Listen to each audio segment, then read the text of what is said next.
শুভার বয়স ক্রমেই বাড়িয়া উঠিতেছে। ক্রমে সে যেন আপনাকে আপনি অনুভব করিতে পারিতেছে, যেন কোনো একটা পূর্ণিমা তিথিতে কোনো একটা সমুদ্র হইতে একটা জোয়ারের স্রোত আসিয়া তাহার অন্তরাত্মাকে এক নূতন অনির্বচনীয় চেতনা শক্তিতে পরিপূর্ণ করিয়া তুলিতেছে।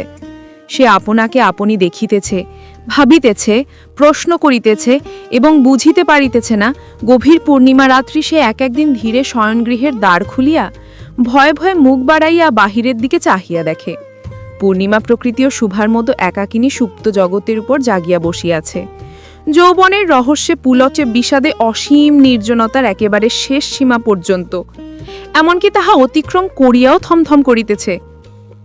একটি কথা কহিতে পারিতেছে না। এই নিস্তব্ধ ব্যাকুল প্রকৃতির প্রান্তে একটি নিস্তব্ধ ব্যাকুল বালিকা দাঁড়াইয়া। এদিকে কন্যাভারগ্রস্ত পিতামাতা চিন্তিত হইয়া উঠিয়াছেন।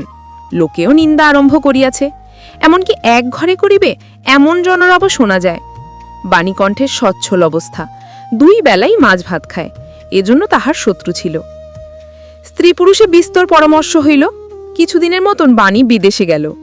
অবশেষে ফিরিয়া আসিয়া কহিল, চলো কলিকাতায় চলো। বিদেশ যাত্রার উদ্বেগ হইতে লাগিল। কুয়াশা ঢাকা প্রভাতের মতন শুভার সমস্ত হৃদয় অশ্রুবাষ্পে একেবারে ভরিয়া গেল।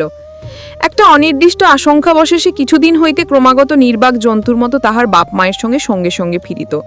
ডাগর চক্ষু মেলিয়ে তাহাদের মুখের দিকে চাহিয়া কি একটা বুঝিতে চেষ্টা করিত, কিন্তু তাহারা কিছু বুঝাইয়া বলিতেন না।